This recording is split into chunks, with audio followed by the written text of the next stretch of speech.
Muy buenas tardes a todos los participantes de este tan importante ciclo de conferencias sobre los elementos de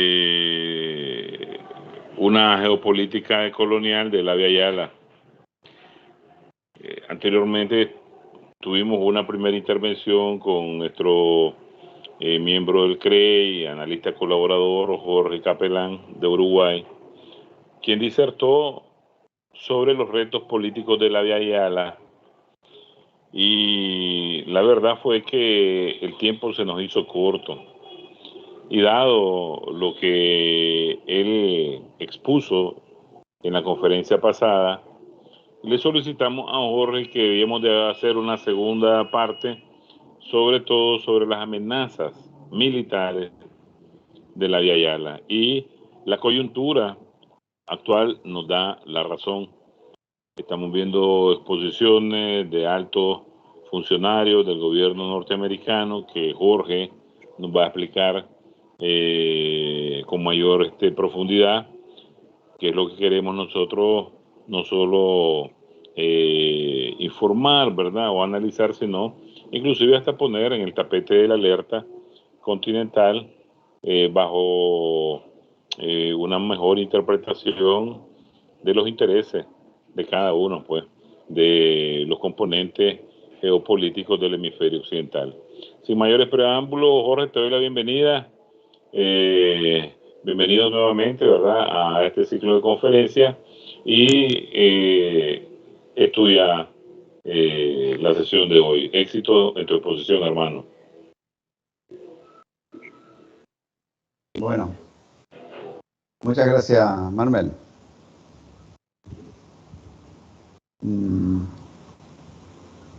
Quiero saber si estoy en cámara, si estoy en el aire en estos momentos. Creo que sí, ¿verdad?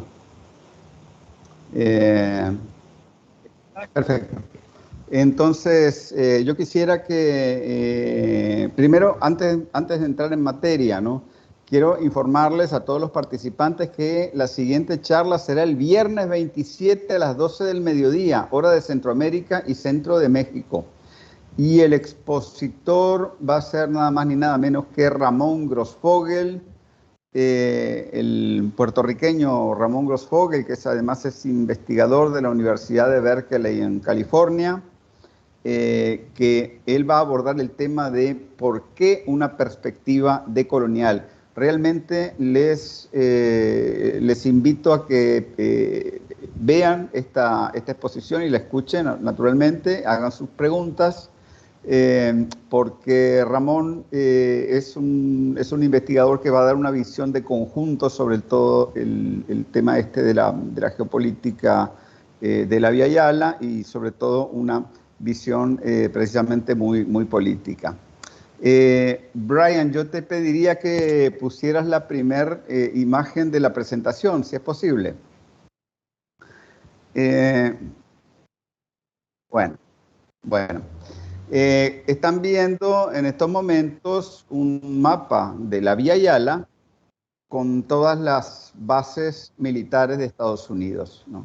Bueno, en realidad los datos no son nuevos. Este mapa es del año 2012. Hoy en día hay muchas más bases militares. En el Ecuador ahí no aparecía en aquellos días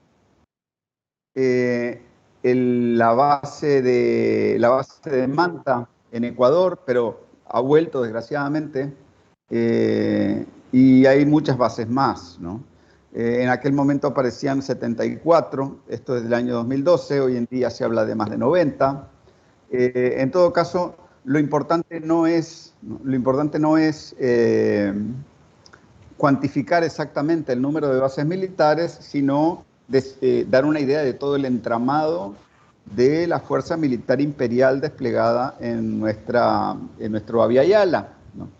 Y además decir que esas bases militares pueden ser de gran tamaño, como la base, por ejemplo, no sé, de Palmerola, o las bases que hay en el Canal de Panamá, o pueden ser de tamaño muy pequeño, que le llaman Forward Operating Locations, FOL, pero que son bases que en un momento dado de despliegue militar estadounidense pueden convertirse en grandes pistas de aterrizaje o en instalaciones que puedan albergar a miles de marines.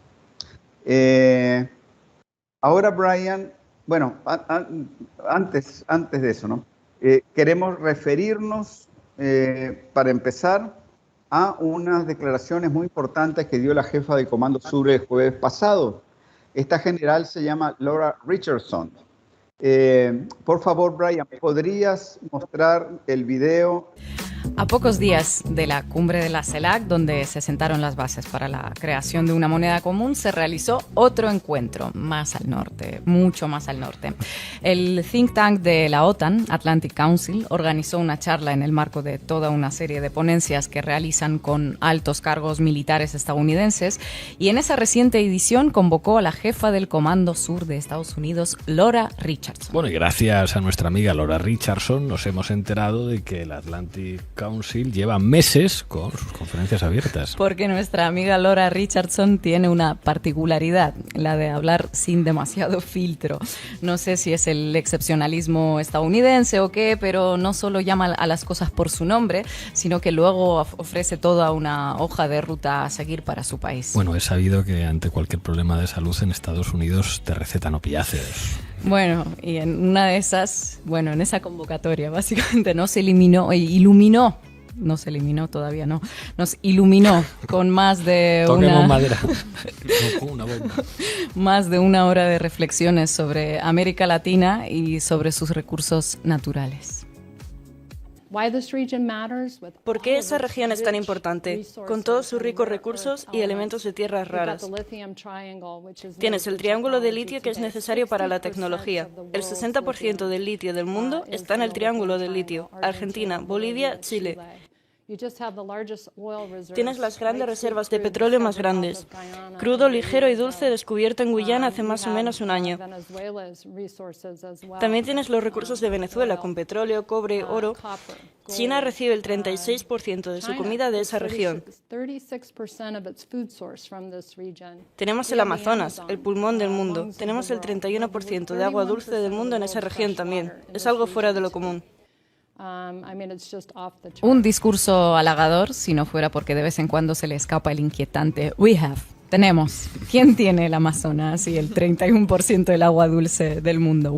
Nosotros. Puede ser que se trate de un mero recurso explicativo para decir que allí hay, igual que se usa a veces en español. Sí, lo que pasa es que tratándose de una representante de la defensa estadounidense vestida con uniforme militar, bueno, pues uno tiene que sospechar un poco, ¿no?, de la intención. Vamos, para mí, resumen de las declaraciones de esta mujer. Dale al play, Lolo.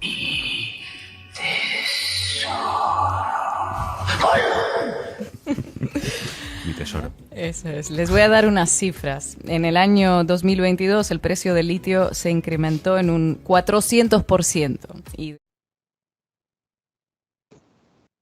Okay.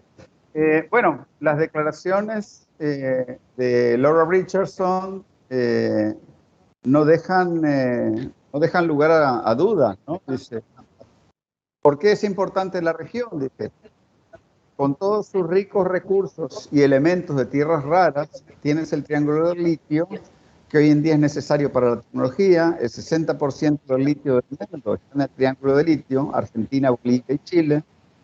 Otra razón importante, por ejemplo, es que en el Abya Yala existe la concentración de las reservas de petróleo más grandes, incluidas las de crudo ligero y dulce descubiertos frente a Guyana hace más de un año.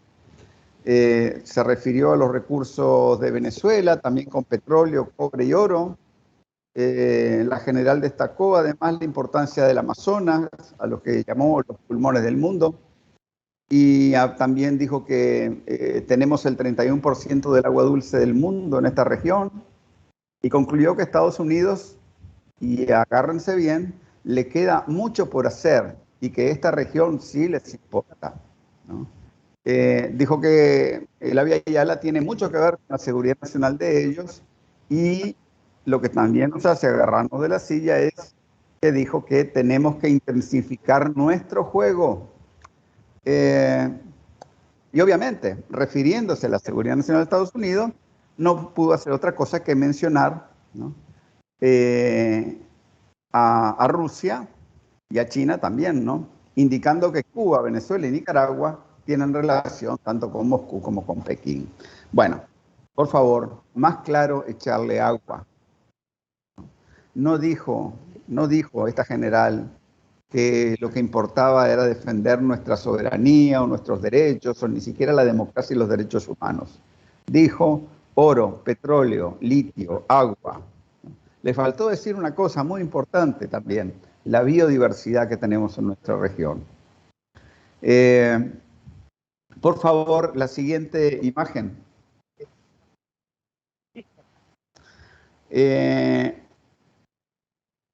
Nosotros vamos a ver estas declaraciones, ponerla en contexto, ¿no?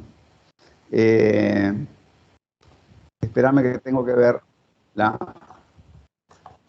siguiente imagen. Es un mapa de Sudamérica, ¿no?, y esas áreas de diferentes colores que ven en el mapa, esa mancha verde que está en la parte superior del mapa, es la inmensa cuenca amazónica, que por cierto es compartida con Bolivia, Perú, Colombia, Ecuador, ¿no?, Venezuela, Guyana.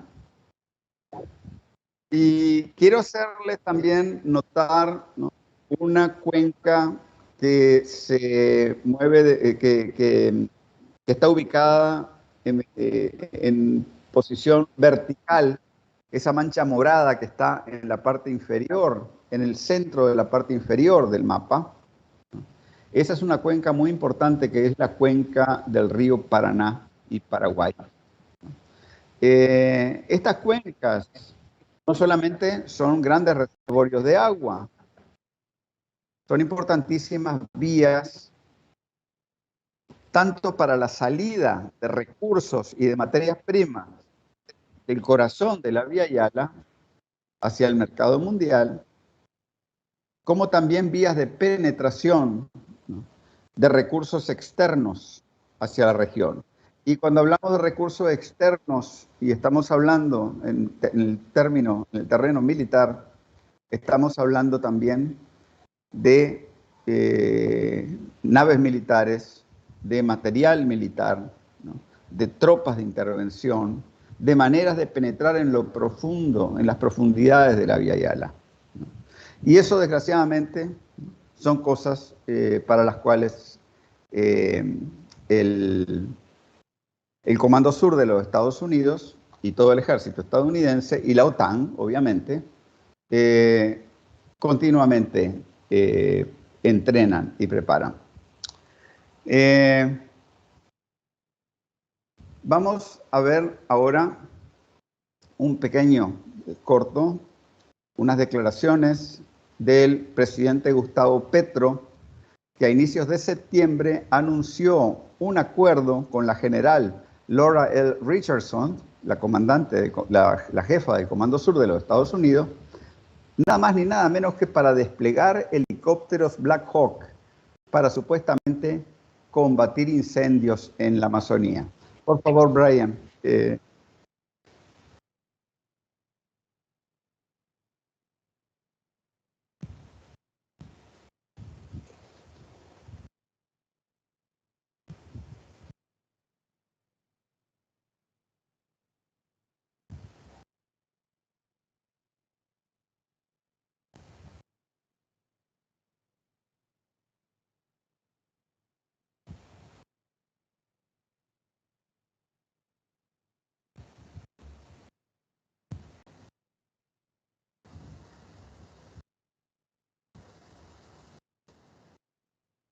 Bueno.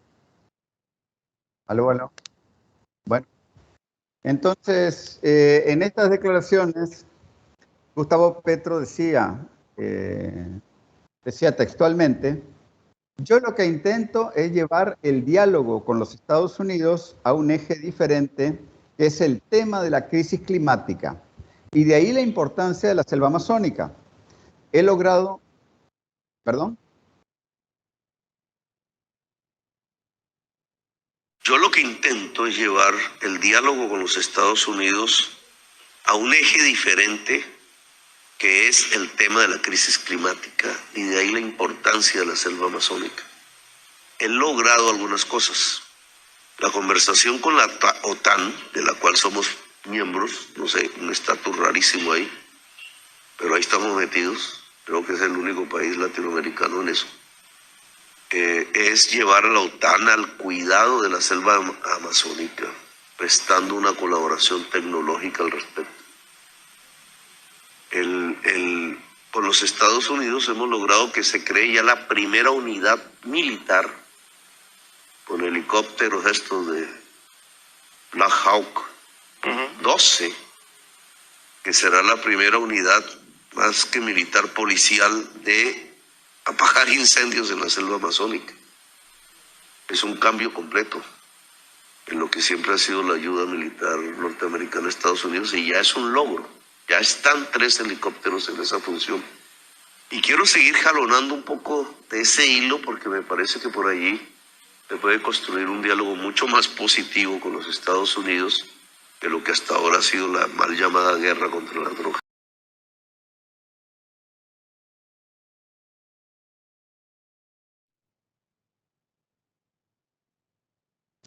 Bueno, yo no sé en qué estaba pensando Gustavo Petro. O sea, yo he comentado esto con mucha gente. Algunos compañeros dicen que estas declaraciones de Petro son pura política, con el fin de maniobrar con los Estados Unidos, pero lo cierto es que ese es un tipo de juegos políticos que son muy peligrosos.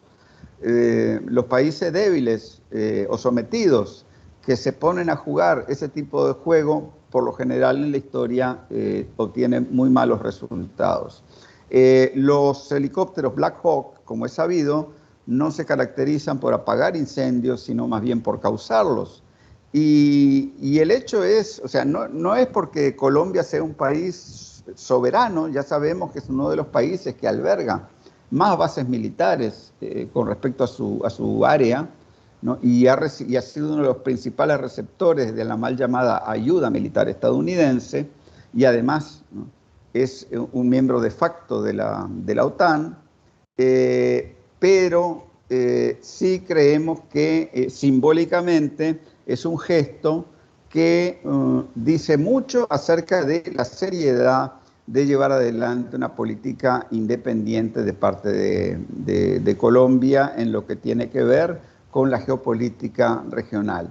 Es muy peligroso, sin duda, ¿no?, muy peligroso y muy mal precedente, ¿no?, el que los helicópteros de guerra de Estados Unidos reciban el placer, el visto bueno para andar patrullando la selva amazónica, ¿no?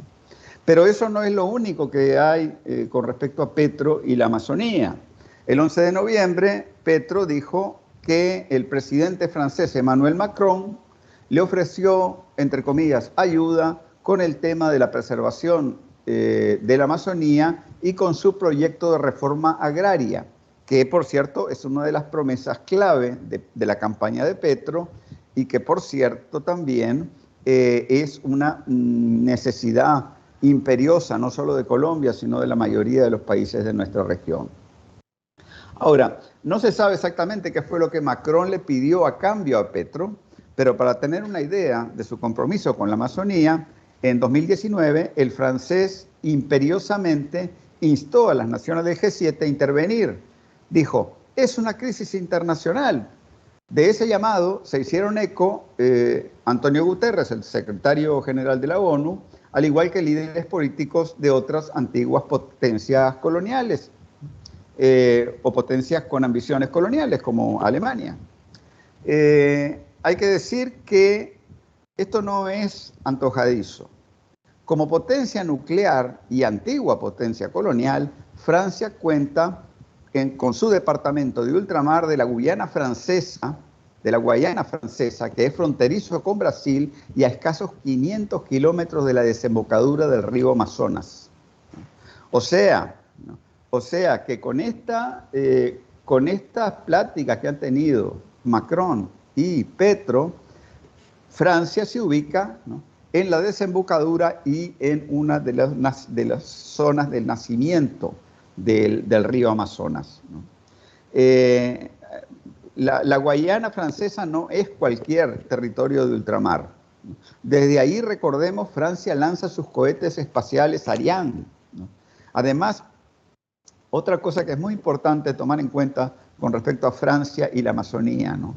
El país galo tiene uno de los sectores biotecnológicos más fuertes de Europa, por lo que un acceso preferencial a la biodiversidad de la selva amazónica, con abundantes especies aún desconocidas por la ciencia y genes que patentar, presentaría enormes ganancias para sus empresas en ese sector. También podemos decir que otra fuente de interés para Francia, igual que como lo expresó la jefa del Comando Sur con respecto a esa misma zona, es la enorme riqueza petrolera que hay en Venezuela y en la Guyana también, ¿no? En la actual coyuntura de la guerra en Ucrania, Macron, que tiene una minoría parlamentaria, es un gobierno muy débil, muy cuestionado, enfrenta una situación difícil tras las intensas movilizaciones y huelgas intersectoriales que hubieron a finales del año pasado, a causa de los precios de la electricidad, el gas y el petróleo. O sea que más razón aún para Macron, ¿no?, para agenciarse de los recursos de nuestra región, ¿no? Sea cual sea el motivo de fondo del interés francés por la Amazonía, un acuerdo con el gobierno de Petro lo pone en una posición de gran influencia en esta cuenca tan estratégica para la Vía Yala y para el mundo. Otro país muy importante en lo que respecta a la discusión sobre el Amazonas es obviamente el Brasil, ¿no?, donde se encuentra la mayor parte de la cuenca amazónica, ¿no? Y hay que decir que el gobierno de Lula asumió en medio de unas condiciones políticas muy difíciles, tiene una oposición de derecha fuertísima, no solamente el bolsonarismo, sino que el mismo poder legislativo está en manos de partidos de derecha. Además, asume en unas condiciones de crisis mundial en la que no va a poder hacer uso de los precios de las commodities, ¿no?, tal y como lo hizo entre el año 2003 y el año 2008, los primeros 5 años de su gobierno. Va a tener que hacer una cosa totalmente distinta, pero el margen de maniobra que tiene Lula hoy en día es mucho más escaso, ¿no?, mucho más estrecho. Pero además de eso, hay que entender que Bolsonaro se fue de Brasil para que no solamente para que no lo juzguen, incluso hasta lo están acusando ahora de genocidio contra el pueblo Yanomami en la Amazonía. Pero él se fue ¿a dónde? Se fue a Miami, ¿no? Y Miami no solamente es la cuna de los sectores que apoyan a Donald Trump. Miami es la cuna, digamos, o uno de los centros de operaciones más importantes de la CIA, ¿no? En realidad, en última instancia, que está en los Unidos no es Donald Trump. En última instancia es el Estado profundo de Estados Unidos. Entonces, ¿qué quiere decir esto? Que los Estados Unidos tienen a un Lula debilitado, asediado, y tienen los medios para hacerle la vida imposible a Lula, sin por eso dejar que Bolsonaro llegue al poder, ¿no? ¿Cuál podría ser un posible escenario, habida cuenta de lo que dijo la jefa del Comando Sur la semana pasada? Pues sencillamente que asediar a Lula, ¿no?, fabricar un Brasil, entre comillas, un Brasil ingobernable, y con ese pretexto decir, vamos a ayudarle a Lula a salvar la Amazonía, ¿no? Esto no son ninguna especulaciones a la tonta y a la loca, son constataciones de cosas que los Estados Unidos han hecho en el pasado y que sin duda no tendrían el menor empacho de hacer en el futuro, simplemente con el mero objeto, ¿no?, de agenciarse de partes estratégicas de la Amazonía. ¿Para qué? Bueno, para poder explotar metales raros, sí. Para poder patentar el pool genético de la Amazonía, también. Para poder hacer uso de los recursos acuíferos que hay en la Amazonía, pues por supuesto que también, ¿no? Quisiera que pasáramos ahora, Brian, a la siguiente imagen. Bueno,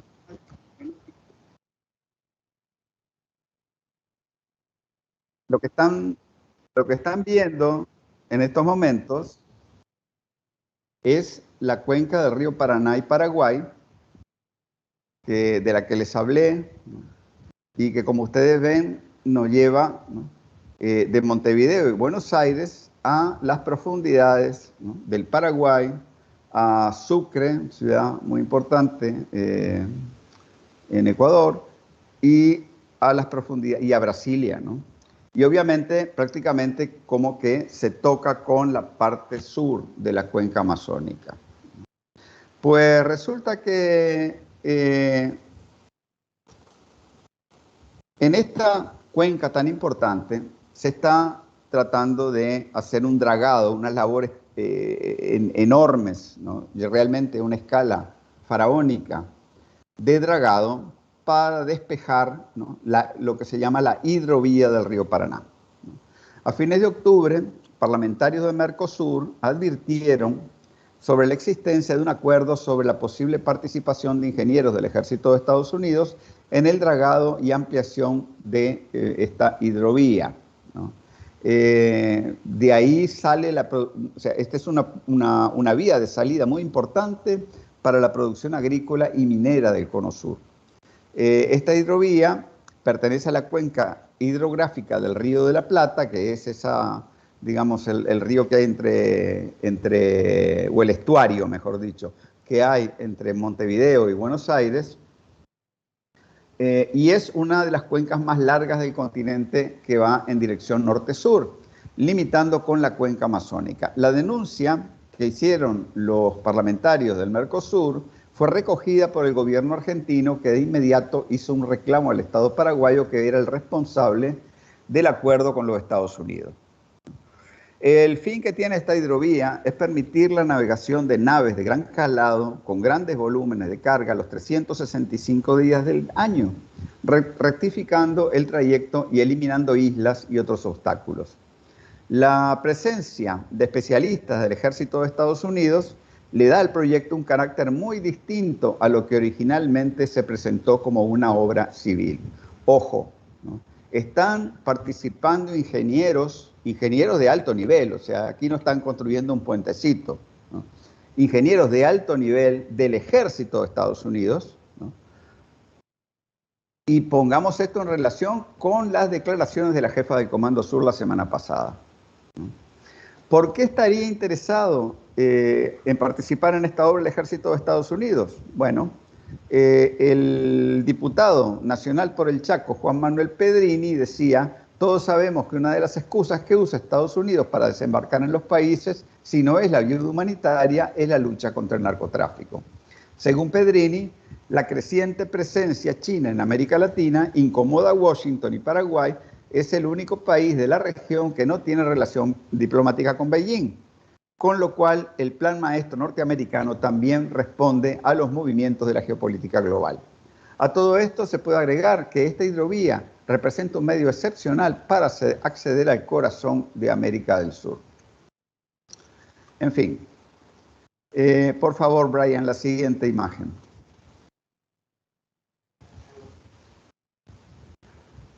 Vamos a ver el tema del litio.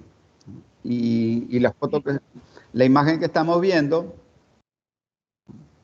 es precisamente lo que se ha dado en denominar el triángulo del litio, ¿no? Y estamos viendo una parte del suroeste de Bolivia, el noreste de Chile y el noroeste de Argentina, ¿no? Prácticamente podríamos decir el eje Jujuy, Potosí, Antofagasta, ¿no?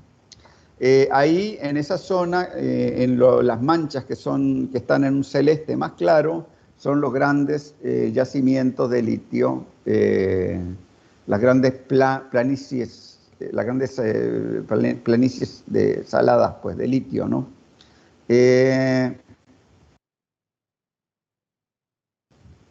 Casualmente, en los últimos meses, en las últimas semanas, el fin de año pasado, se reactivó la movida golpista secesionista en el departamento de Santa Cruz, con otro violento e indefinido paro cívico y con la entonces muy bizarra demanda de adelantar un año la realización de un censo nacional promovido por el gobierno. Hay que decir que las protestas todavía siguen, el calentamiento de calle todavía siguen. El gobierno ha respondido también de manera muy decisiva, incluso poniendo preso al promotor de las protestas, Luis Fernando Camacho, que fue también uno de los principales operadores del golpe del año 2019 que derrocó a Evo Morales. Y el principal apoyo de Camacho, ¿no?, otra vez es la Juventud Cruceñista, un grupo paramilitar fascista con muchos intentos violentos por derrocar al gobierno indígena y socialista del MAS en su haber a lo largo de los años, ¿no? No es ninguna casualidad que el teatro de estas protestas sea el departamento de Santa Cruz, que es el eje privilegiado de la denominada media luna secesionista de departamentos amazónicos en Bolivia. La Amazonía boliviana constituye el 43% del territorio nacional y desde el punto de vista ecológico abarca los departamentos de Pando, Beni, Cochabamba, Santa Cruz y La Paz, en un total de 88 municipios, ¿no?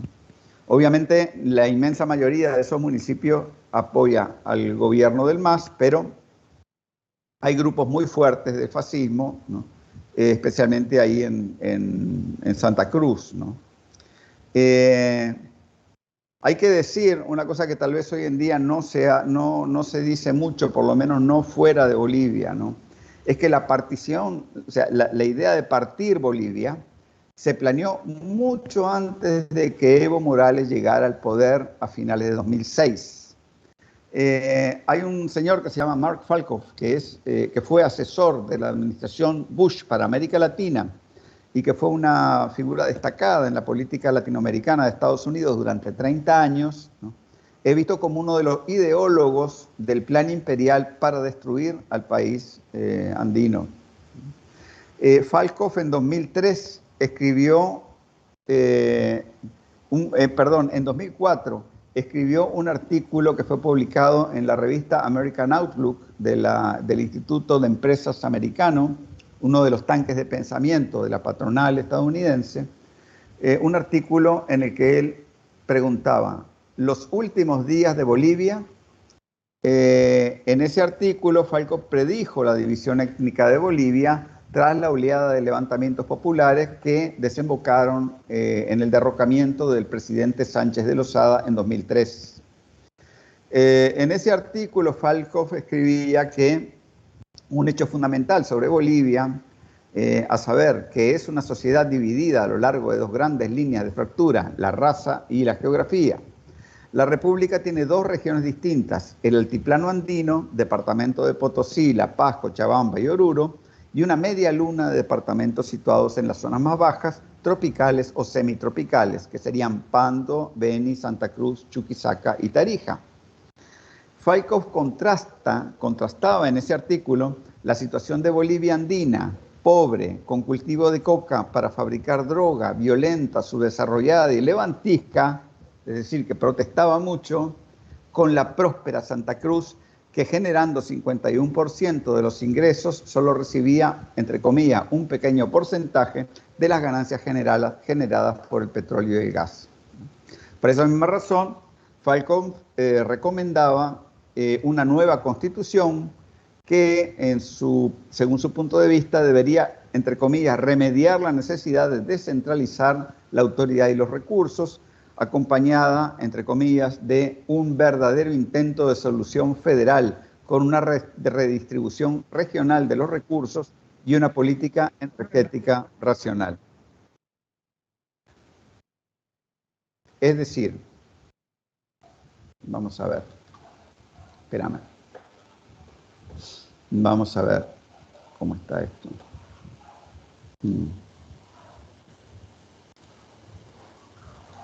Voy a arreglar la cámara, un momento.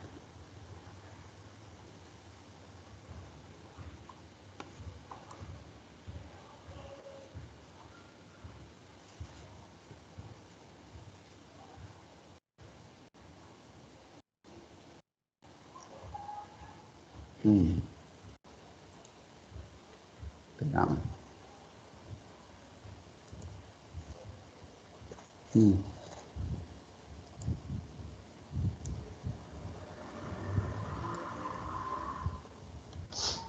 Espérame.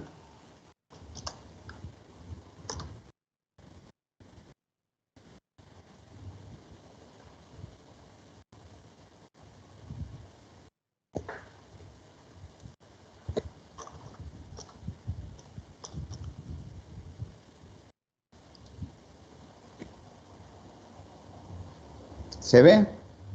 ¿Funciona ahora?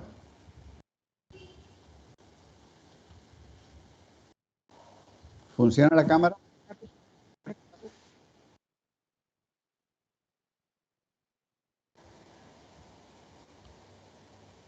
¿Funciona la cámara?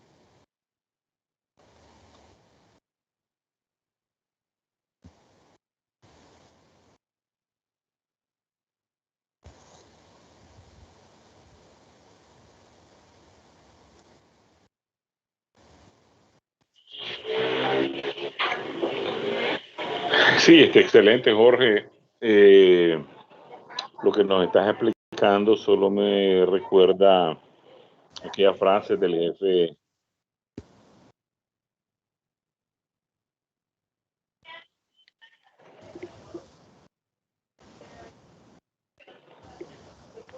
Te decía que recordaba aquel pasaje de la palabra del jefe de la tribu Cherokee, que de manera naïve, ¿verdad? Ingenua, él explicaba que no comprendía cómo se le podía poner precio al aire que uno respiraba, al suelo por donde uno caminaba, al agua que uno tomaba, ¿verdad? Entonces me parece a mí que además que debe existir un despertar, una conciencia económica sobre los intereses que siempre han persistido, ¿verdad? Que son de extracción, de saqueo, de explotación de nuestros recursos en nuestros territorios,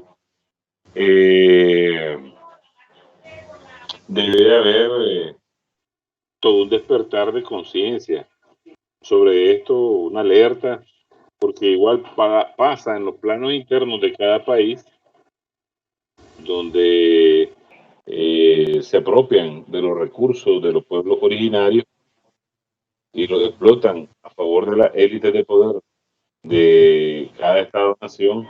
Igual, eso pasa en la periferia, igual pasa a nivel continental, donde las transnacionales, monopolios, respaldados por la política exterior, diplomática y militar de las potencias imperialistas y colonialistas, pues se dan su gusto en la extracción, producción, comercialización de todos los recursos energéticos. Y hoy en una coyuntura donde como parámetro la posesión de los productos energéticos en materia de análisis de poderío de fuerza global está en desfavor de la parte occidental.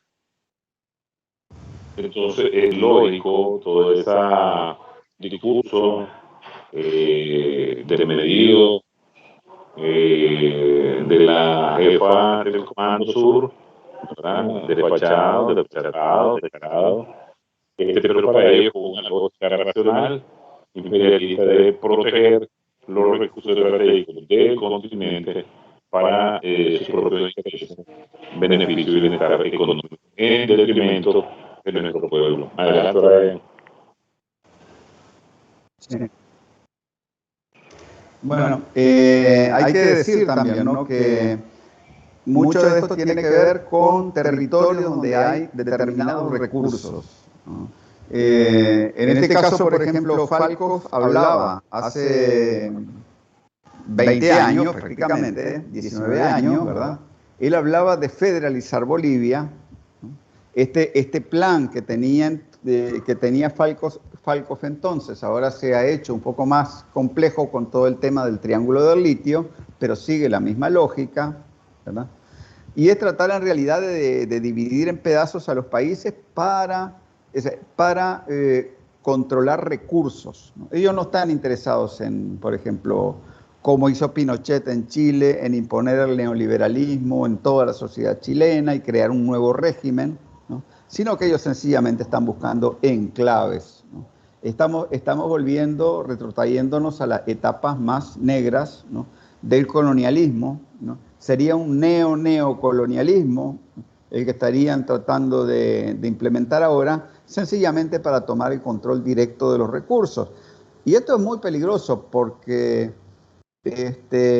van a usar, como decíamos en la charla anterior, van a usar cualquier tipo de argumento para avanzar sus intereses, ¿no?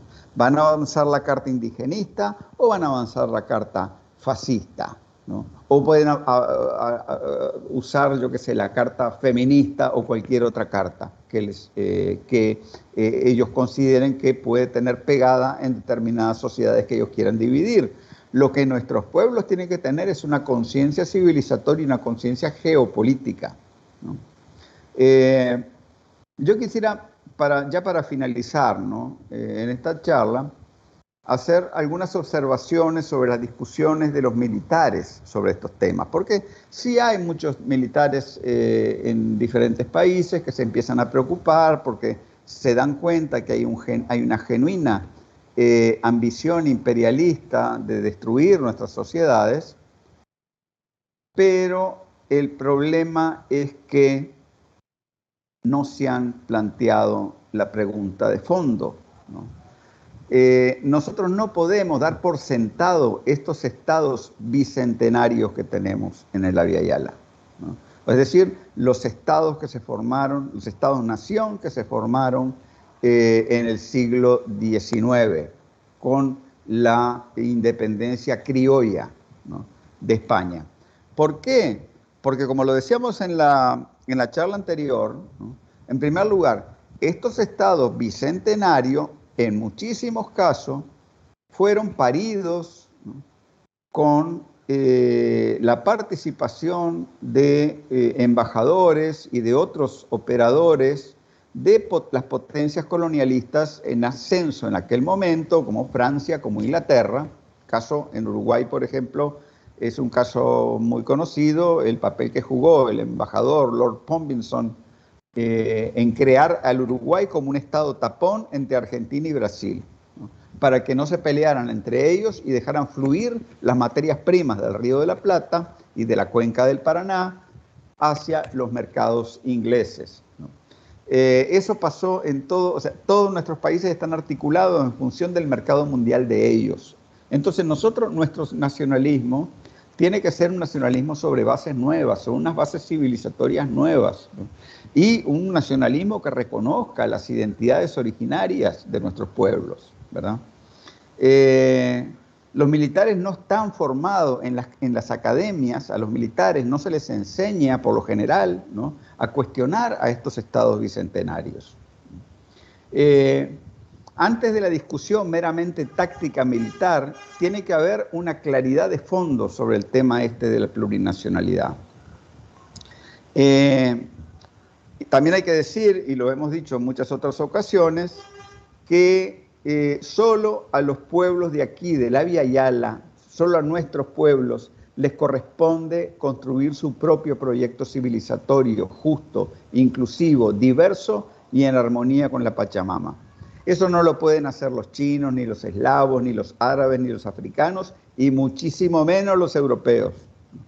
Este proyecto, como dijo Mariátegui, no es calco ni copia, sino creación heroica de los pueblos. ante un imperio occidental en decadencia que corrompe todos los debates con su constante injerencia, es fundamental desarrollar una conciencia masiva de los mecanismos de dominación y de la constante guerra cognitiva de la que son objeto nuestros pueblos. La guerra cognitiva, sin embargo, es una guerra cultural que nos hace desconfiar de otros pueblos para que al fin de cuentas hagamos lo que el amo imperial occidental desea, ¿no? No solamente implanta ideas nocivas sobre los otros pueblos del mundo, sino que también nos condiciona a nosotros para que veamos como natural y deseable la manera de operar del imperio. No, nuestros aliados, nuestros compañeros en esta lucha, sí, son los africanos, son los chinos, son los pueblos del Asia, son los pueblos del Oriente Medio, ¿verdad? E incluso también, no sé, pueden haber sectores en los países imperialistas que también, por ejemplo, pienso en los lapones, que en realidad en el norte de Suecia, en Finlandia, que deberían ser aliados nuestros, pero que porque están siendo sometidos a los mismos procesos de enajenación y de genocidio cultural que los pueblos nuestros, ¿verdad?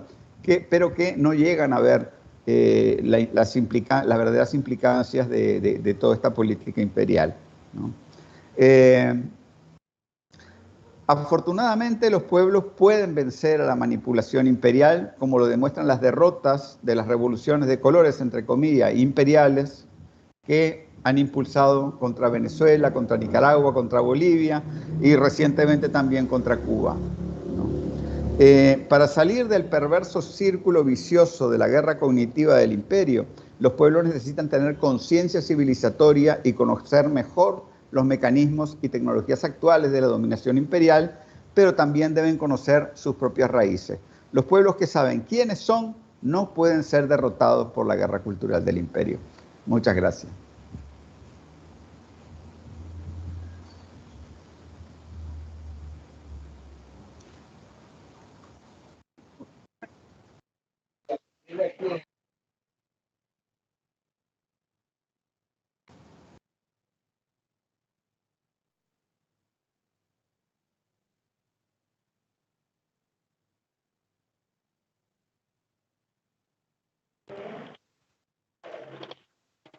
Bien, muchas gracias, estimado Borre.